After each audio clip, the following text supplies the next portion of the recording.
I don't know how to start this video. I guess a little bit about me. I don't know. I played Genshin in 2020.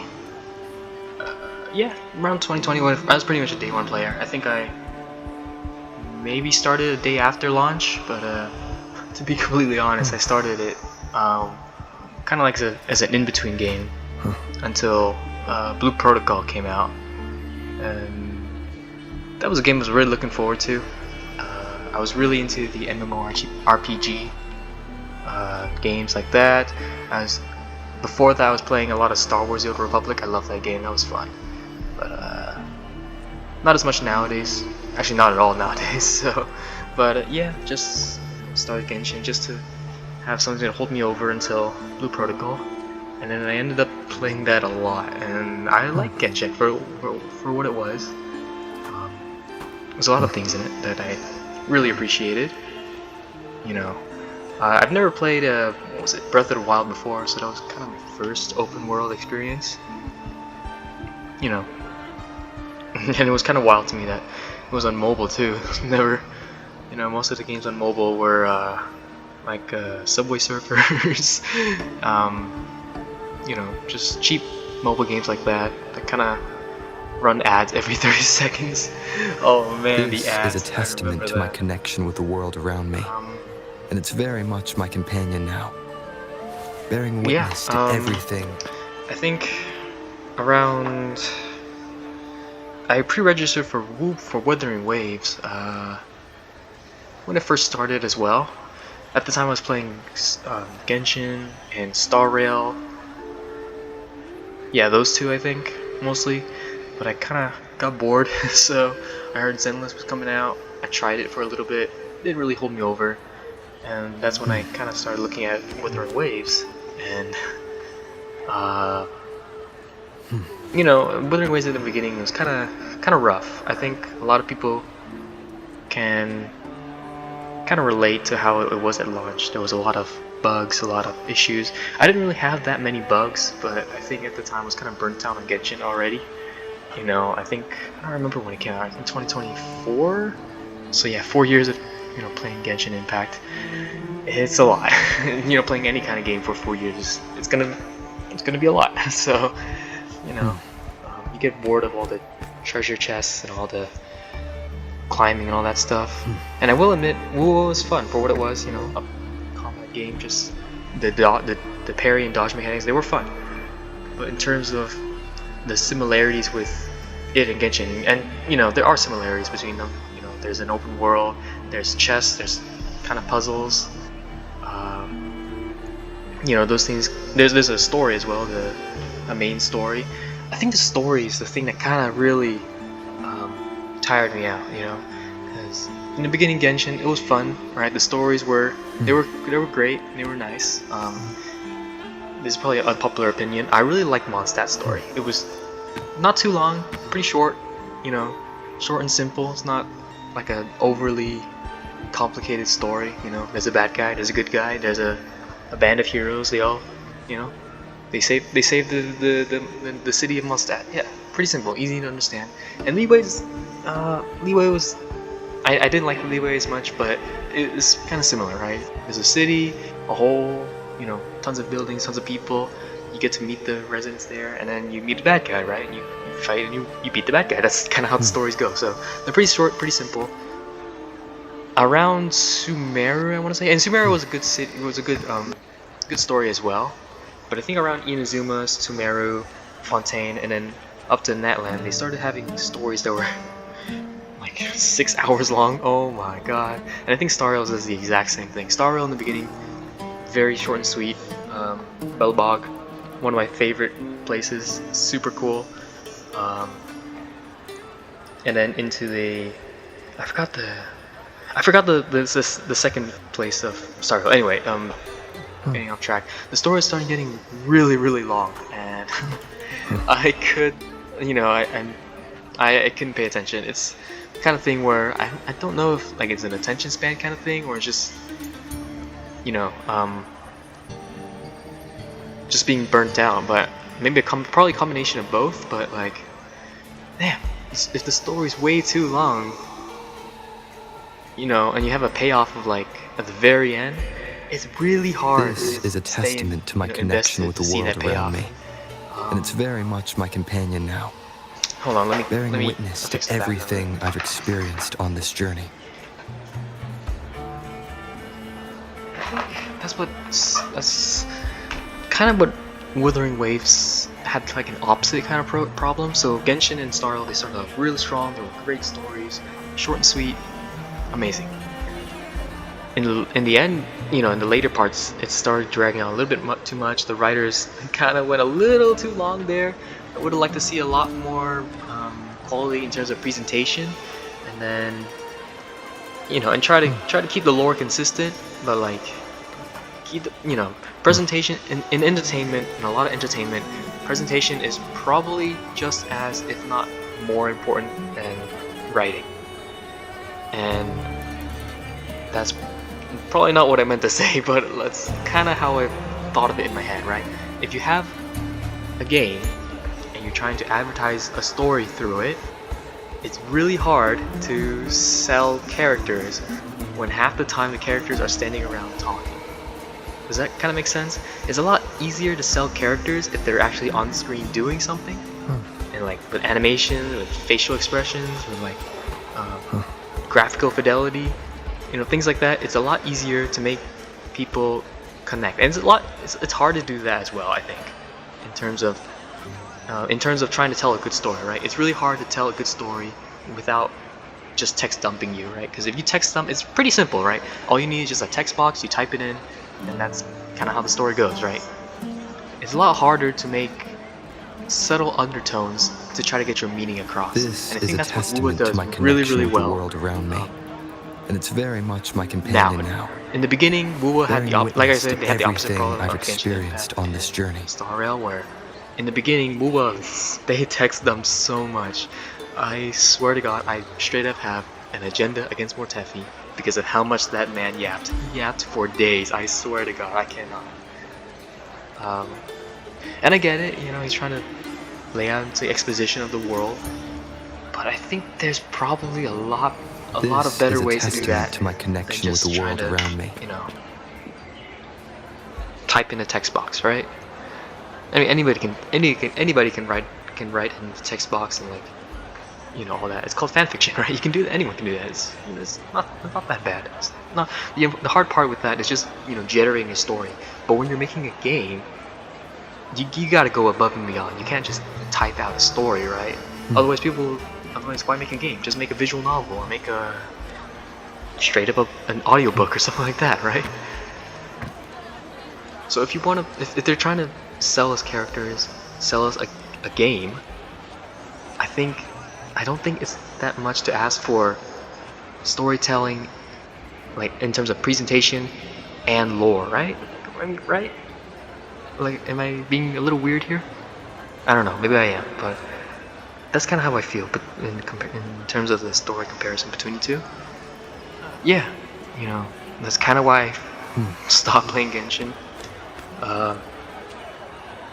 Pretty recently, I think I stopped playing consistently about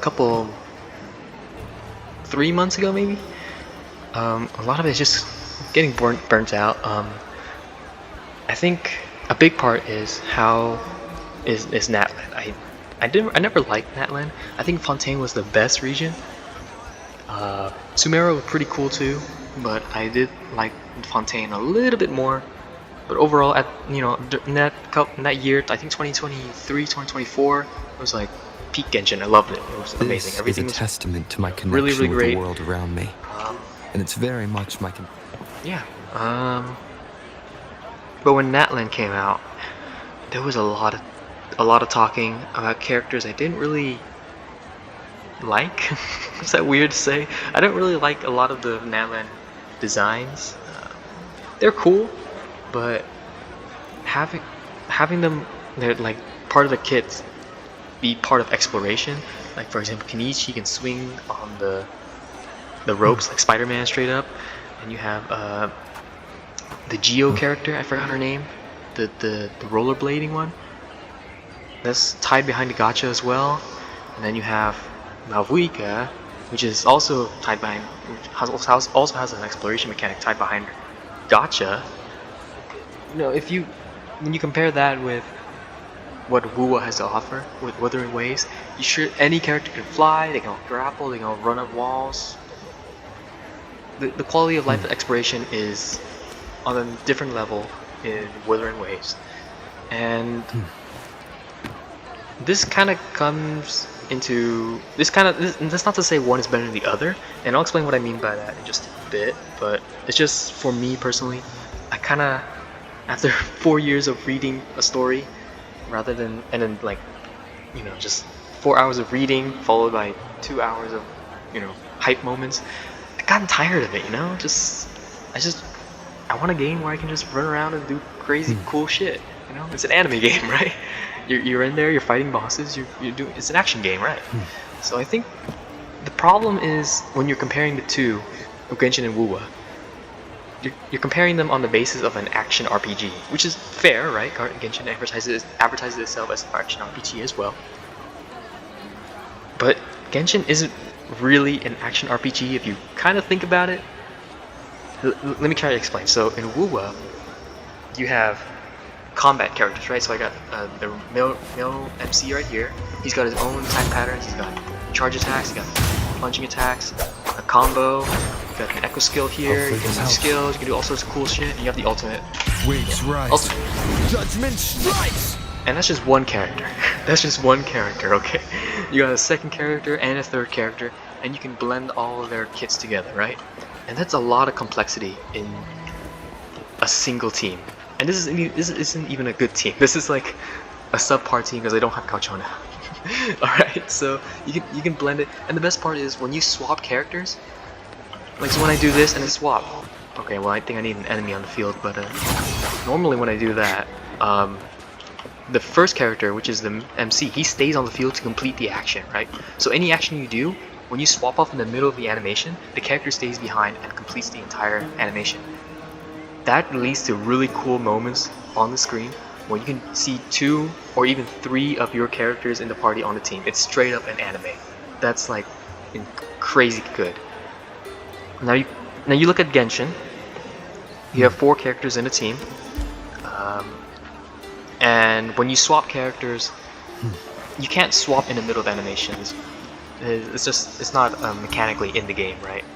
So what you do have are character kits that persist on the field after you swap off. So things like Xingqiu, things like Yelan, things like or Yellen, things like, what's her name? Shanglin, Fischl, right? And these are just characters I played a long time, so these are the characters I use the most. This is a testament to my connection with the world. Right. So when you swapped off, you use their ultimates, you use their skills, and you swapped off, and then those ultimates and skills will stay on your character and, you know, persist. So and that leads to pretty interesting combinations where you can combine elements, right? So Wuba doesn't have elements in the same manner as Genshin does. Genshin elements, you apply them onto an enemy, and when you mix elements on the same enemy, they create a reaction. And that's where most of the combat complexity comes in Genshin, right? In Wuwa, the complexity is inherent in the character kits, right? And not just in character kits. Wuwa has a really good enemy boss design as well. There's some really crazy cool bosses that have like unique attack patterns. It's straight up like an Elden Ring game. It's crazy cool. But Genshin, the enemies, I think they had to tone down the enemies a lot more. Partly because it's hard to design good enemy design when the basis of your game is centered around reactions. And what I mean by that is that if a boss enemy keeps knocking you out of your animation, out of your rotation, it's gonna suck. It feels really bad to play when all you're trying to do is just mix a red and a blue color together, right? On the same enemy, right? That's why enemies like the worm in Genshin, the giant worm that goes underground for like 20 minutes, nobody likes that boss. It's a shit design. It's terrible. Alright.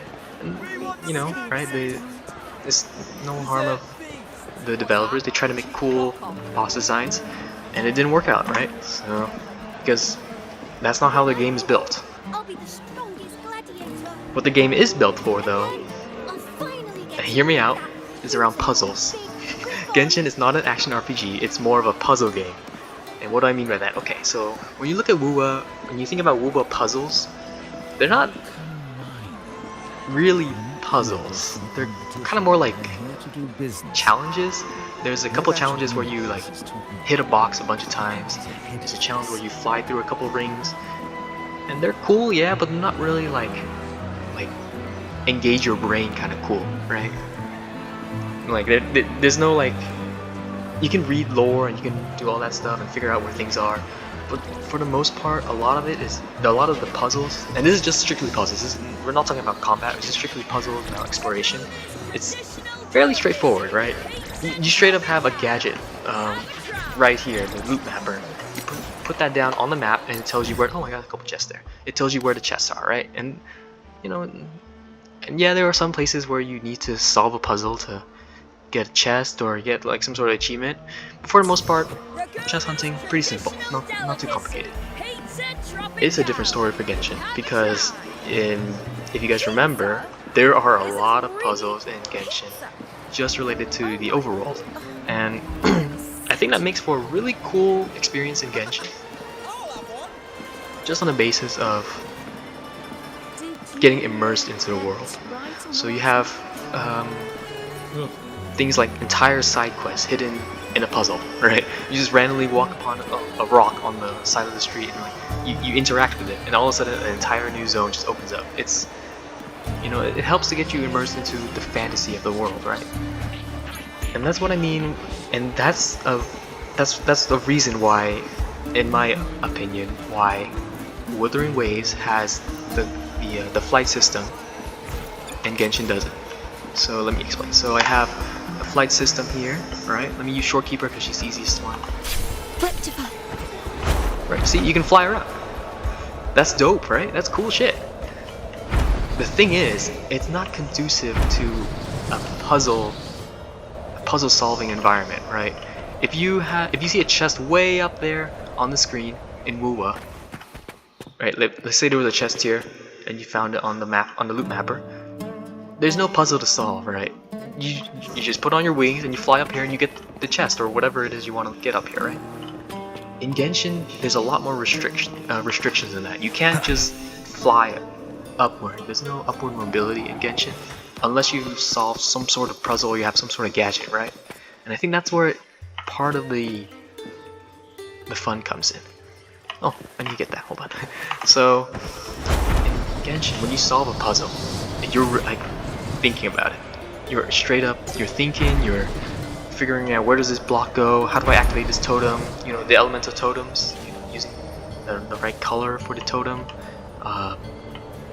You know, things like that. And there are definitely some characters that make puzzle solving a lot easier. Like Kazuha. Man, Kazuha saved my life on so many puzzles. There are straight up things I didn't have to solve some puzzles. I just straight up cheesed it with Kazuha. That's how easy it was. And I think they tried to avoid that because when you're making an exploration game like Genshin, when the focus is more about immersing yourself in the world, puzzles are pretty important. And things like flight, things like the grappling hook, they take away from that immersion. At least that's what the devs might be thinking about in terms of why they don't implement a flight system. Because then you're gonna have to implement puzzles that kind of work around the flight system, right? And that's not to say they can't do that. They definitely could. It's a lot of work, and it's something that isn't something. It's something that's not like I don't think it's something that they're looking to do, right? They want to get you immersed in their, you know, fantasy world. They want to get you, you know, into their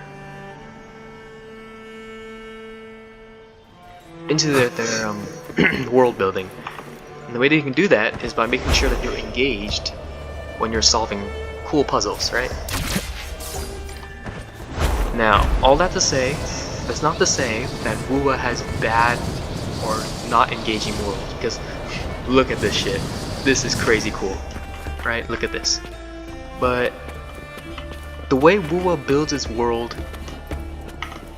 is not really through like puzzles or like just like casual gameplay. It's a lot more about reading the lore, reading the books, and getting to see the architecture. And I think that's why a lot of people, when Septimus came out, a lot of people were talking about how empty it felt. And I think a lot of that is due to the fact that they're not really concerned with using puzzles or using chests or like, you know, things in the world to kind of keep your attention. They're using the graphical fidelity of their engine to show off the architecture. They're using storytelling, which just comes back to my earlier point. Storytelling is extremely important in gacha games, and you know, things like characters like Lupa, the family she came from. I forgot the name. I forget the story once I hear about it. But anyway, it's, you know, things like that. Things like the storytelling that they depend on that to get you immersed in the world. And I think it works. It works really, really well. This whole area is freaking sick. Look at the colors. Look at the, you know, the skybox. It's insane. And the fact that you can straight up just fly over to that point of interest. I'm working on Cantarella's storycounts right now, so that's why there's a marker over there. Look, there's birds there too. Look at all that. That's crazy. You know, and the whole, and don't even get me started on the NPC density. The NPC density is a lot higher in Wuwa. There's a lot more characters walking around the city. Let me go back. You probably saw it earlier in the video. There's a lot of NPCs. They're all talking to each other. They have text bubbles everywhere. You don't have that in Genshin. And Genshin makes up for that by having somewhat engaging puzzles, right? Sometimes, you know, the puzzles, you know, look at this character density. Genshin doesn't have that. What they do have are puzzles, are reaction systems, how you think water reacts with ice, how you think ice reacts with fire is all applicable in how Genshin uses their elemental system. And I think it's also a product of the engine. So Wuwa has built on, I think it's the Unreal 4 engine? Maybe 5? I'm pretty sure it's 4 though. And Genshin is built on Unity. Now Unity, I think, is a lot easier for phones to handle. And that's why every time Wuwa has a new patch, like the 2.0 patch, the 2.4 patch, man, you're gonna look online, you're gonna see a ton of people complaining about how their phones can't handle it. And it's true, their phones usually there's a lot of optimization problems with a better engine like this, right? You got a lot of really cool graphical fidelity at a cost. There's a cost to it. Some devices are gonna be crying in pain, and it is what it is, right? But Genshin, the Unity engine, I don't think I've ever heard of like any optimization problems. If any, they were like super minor. They really haven't had that many optimization issues. But the downside to that is that, I mean, their graphical fidelity isn't as great as Wuwa's. Oh, interesting. Yeah, I'm just looking at the signboard. See the signboard, all the models in here. Now, granted, I'm on PC right now, and I do think that playing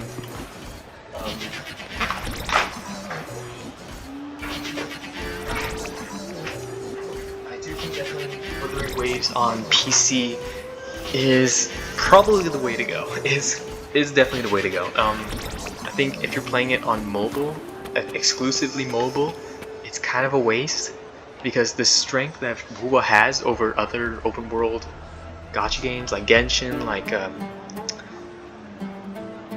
well, mostly Genshin, is the graphics. Look at the graphics, like the absolute eye candy. Look at this thing. I think I got scammed by him once. This guy just took my money for popcorn. I don't think I've eaten it yet, but anyway, yeah, see, look at the art style. It's crazy. And the best part, you can change the lighting too. So like you can change the brightness, turn it down, confirm. Well, not the lighting, but the contrast, right? Or brightness, I mean. Yeah. You can change the saturation, the contrast, all that shit. See?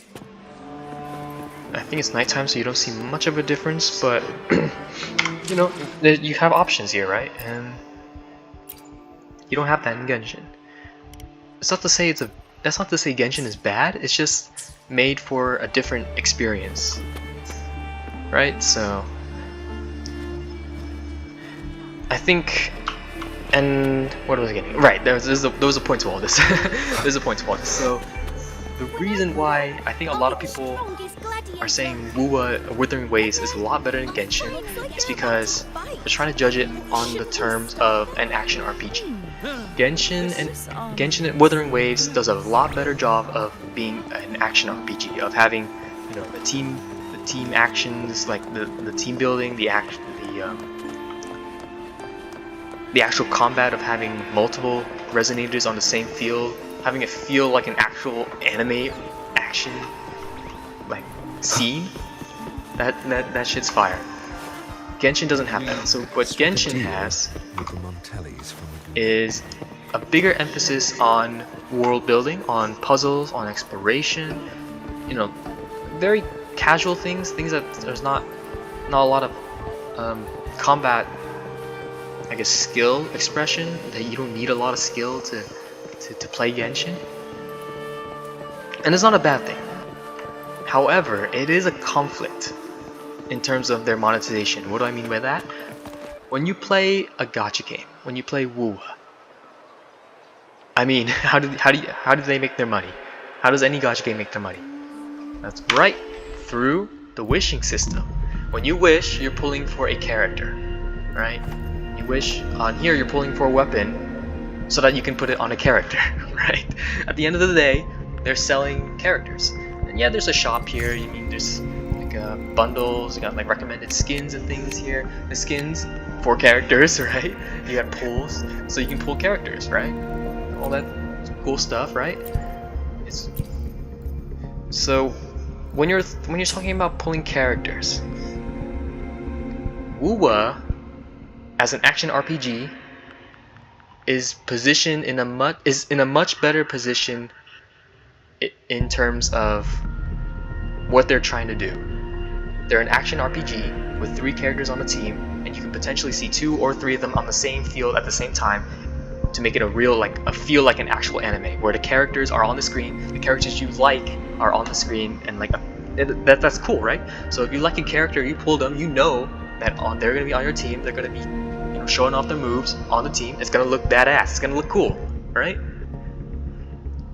When Genshin does it, you can only have 1 character on the screen at a time.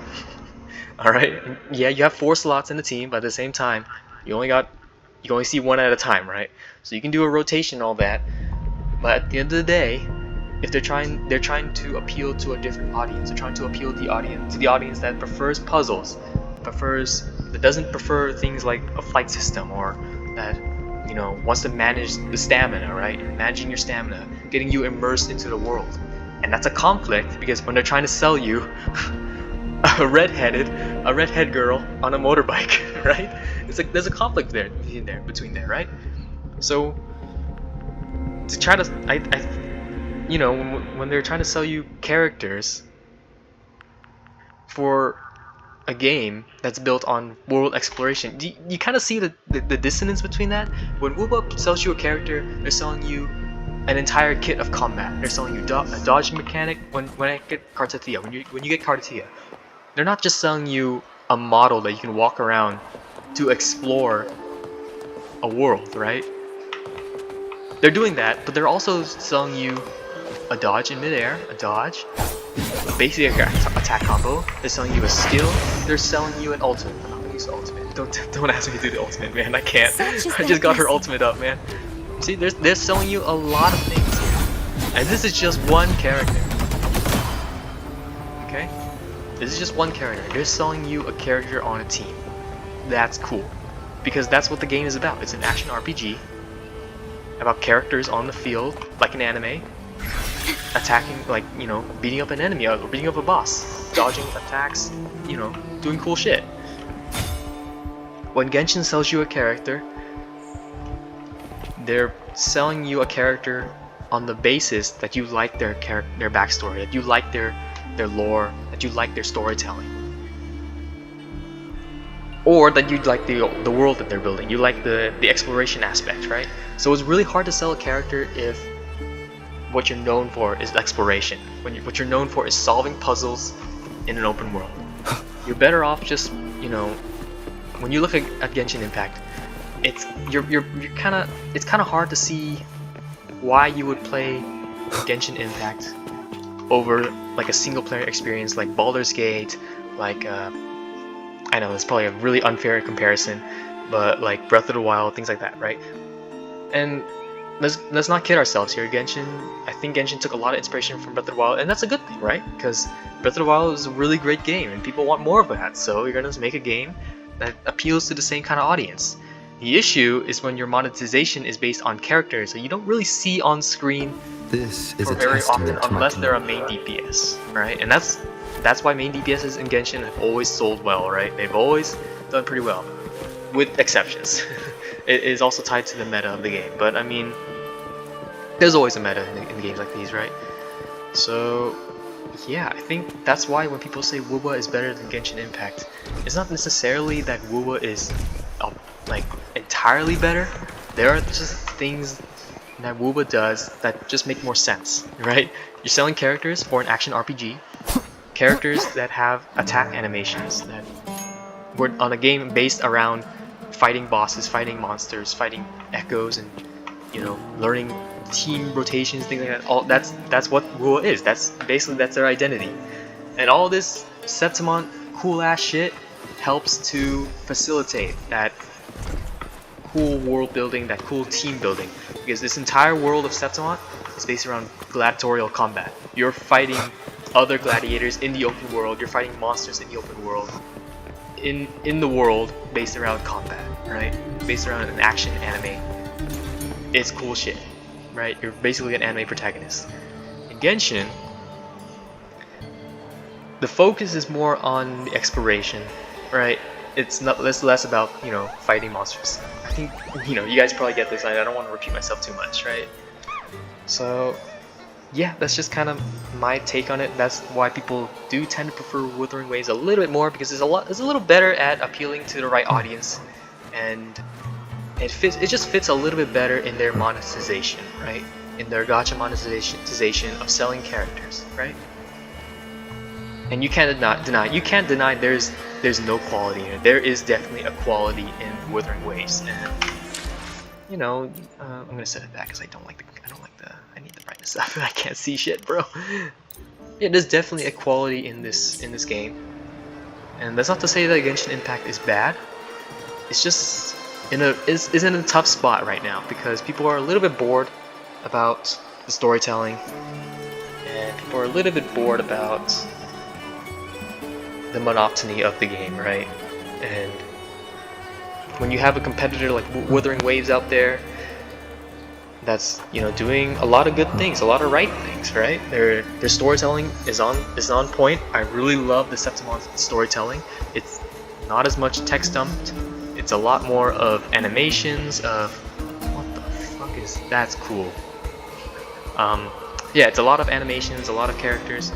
And you can have your, you know, disagreements about the storytelling. You could say things like, you know, like all the characters falling in love with the male or the rover, the male or female MC.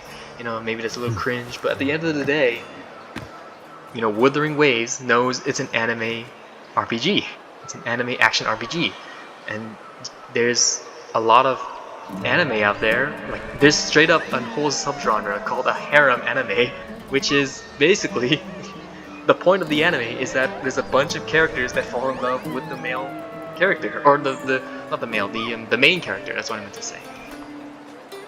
Right? So I mean, yeah, obviously this if Wuwa's trying to capture that same audience, they're gonna do similar things, right? That's not necessarily a bad thing. It's just a thing that happens, right?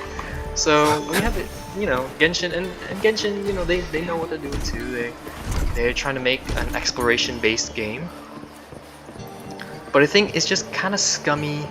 It just rubs people the wrong way when you have an exploration-based game and you're selling exploration based mechanics like like Mabuika's bike or Scaramouche's flight or Kazuha's jump. You're selling that behind a paywall, right? It's not necessarily that that's a bad thing. It just looks bad when you have a game like Wuthering Waves where you just get a flight system for free, right? And I can see the logic why they would put it behind a paywall, right? Because the point of Genshin Impact is that you're supposed to struggle with exploration. You're supposed to manage your stamina system to climb that cliff. You're supposed to, you know, figure out a way to use different elements to activate a certain puzzle, right? You're supposed to do that. But you're also at the same time you're selling characters and, you know, advertising it as a combat-based game, when your combat is kind of a weak point compared to your exploration. So that's all I'll say. I think Wuthering Waves is doing a lot of really cool things, a lot of things that are, you know, that are right. There are some things that I wish were a little bit better in Wuthering Waves. I do wish that they would go back and maybe rework the 1.0 story. Gosh, I did not like Shinjo. It was really boring. Part of the reason why I stopped playing for like a couple months. The Black Shores really brought me back though when they started ramping up the storytelling, and that's what I'll say about storytelling versus like presentation versus lore, right? Your lore can suck. It can kind of suck in the very beginning, okay? But as long as your storytelling is on point, people will eat that shit up, okay? So like for example, the Black Shores, the storytelling was peak. The lore was a little confusing, the way the actual meat of the story, because I had no idea what happened.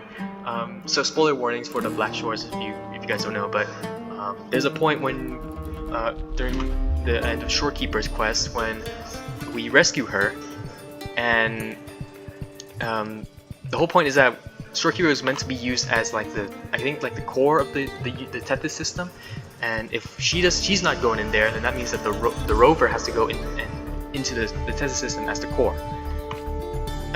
But we saved her, but at the same time we didn't go into the Tethys system, so now the Tethys system doesn't have a core. Does that mean that the Tethys system doesn't work? Well, they kind of just waved it off and said it's fixed, like something about Abby, you know, fixed it. So I wish they kind of explained that a little bit better, instead of just kind of like hand waving it off and like, you know, making a vague, you know, gesture to it.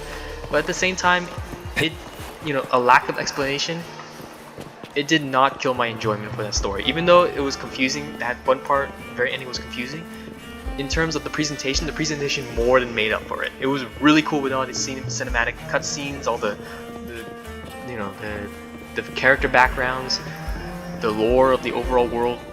It made up for that, you know, little small hiccup. By contrast, you have really cool stories in Genshin Impact, like Fontaine, that are more based on exploration and can really tire somebody out who's been watching cutscenes for the past like 2 hours, right? Even just reading text on the screen for 2 hours, followed by like go here, do like here, like 20 meters away, and interact with this thing, right? It's tiring. It's tiring, and people are kind of over it.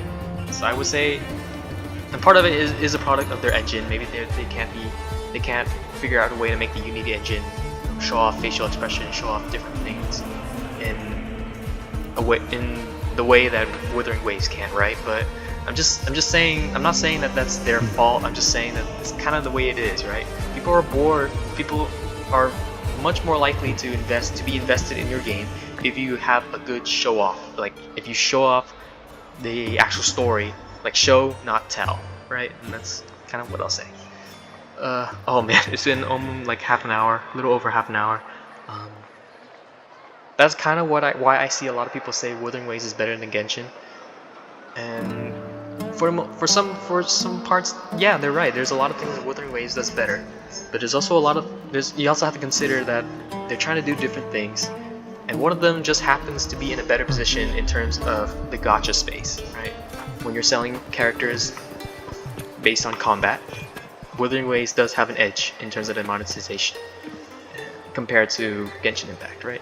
So this is a lot of yapping. I don't know what I'm saying. I'm just a guy you know, who likes to play both games.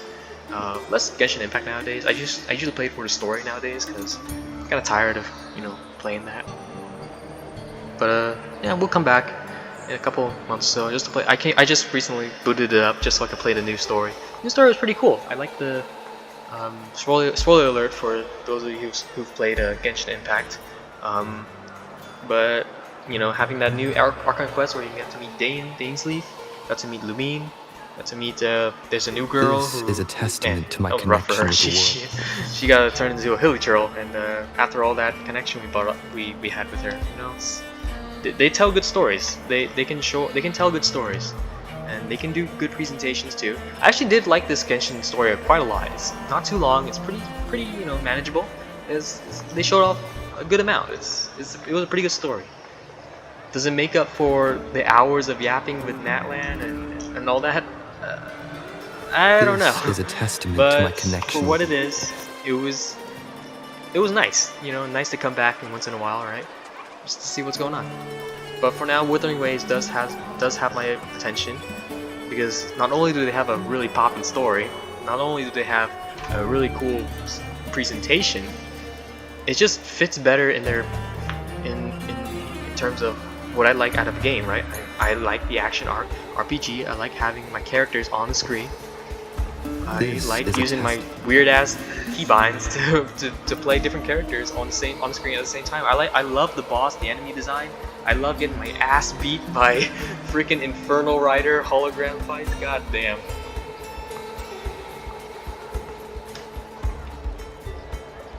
So yeah. Yeah, that's kind of where I stand. I'll come back for Genshin just to see where the story goes, because you know, it sucks when you're watching an anime and you know you don't know how the story ends because nobody released a season 2. Freaking No Game No Life. I wish they would make a season 2. That anime was really cool, you know. But it sucks when you're watching one season and you're looking for the second season and they don't have it yet, you know. So I'll still play Genshin just to see that season 2. I'll see where it goes, but you know, it'll probably turn out like Honkai Impact 3rd, where you know we finished that story, and then there's a part 2, and I'll probably just follow up by part 2 again, unless they do something to pull me in. And same with Wuthering Waves, right? I'll play for the story, but the main focus of Wuthering Waves, for me at least, is you know the combat, the boss designs, the cool, you know, the generous gacha. It's a lot more generous than Genshin Impact, that's for sure. And yeah, stuff like that. So that's kind of where I stand. Yeah. Whatever the case, just have fun with whatever game you like. I mean, Genshin Impact is fun. Wuthering Waves is fun. It's fun for different people. The way they do things is a little bit differently for each game, right? You know, sometimes one game is is in a better position to do the things that they set out to do, right? You know, no harm in that. There's some games that is a testament to my and that's okay. There are some games that it doesn't mean that one game is better than the other. It just means that there's a different market to capture, right? And that's okay. Then you better watch So, I'm probably gonna get a lot of hate for it. It is what it is, right? You know. Octopus here. I'll grab that. Yeah, but that's okay, you know, right? It's okay to point out flaws of one game. It's okay to point out good things about another game. It's okay to point out, you know, what each game does differently and how they appeal to different, you know, types of audiences based on their gameplay style, right? You know, that's okay. So that's what I think. What do you guys think? I don't know. Maybe let me down in the comments what you think. Maybe if you have a good counter argument, I might, you know, make a follow up to kind of, you know, address that, or kind of, you know, modify my argument, because you know I'm not a super hardcore gacha gamer. Genshin Impact was like the first anime kind of game I got into. Most of the games I got into before were like mobile games, the ones that had ads every 30 seconds, all those, the cheap ones, you know. So this is, you know, I've been playing it for 5 years. I wouldn't say I'm new, but I am pretty exclusive in terms of what kind of games I do play, you know.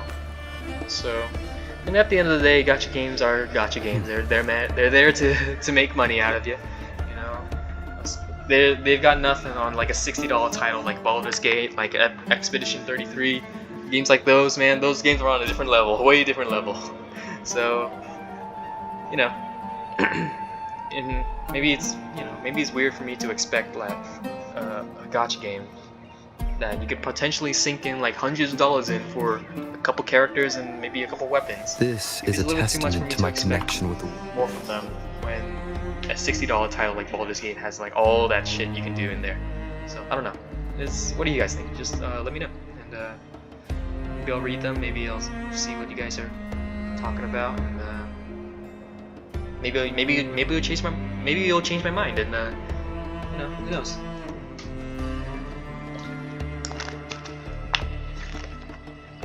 To be honest, I don't think anyone's gonna see the video anyway. See this video anyway, so I'm just yapping into the void here. But I kind of just wanted a place to talk. In this day of age, it's kind of hard to, just focus. So and to be honest, you guys can tell there's no script in front of me. I'm just speaking whatever comes to my mind. So I'm probably, just going around in circles. You guys can probably tell. But that's. Never done YouTube before. I've never made a video. Never really spoken into a mic. This mic is actually meant for gaming with my friends, because they complain way too often that my mic sucks. So yeah, I'll just make it. Okay, yeah, that's enough. I'm gonna end the video here. Okay, I'm probably talking too much. Sorry guys. Okay. Yeah, that's my take. You guys have a good one. Good night. Good day. I don't know how to end a video.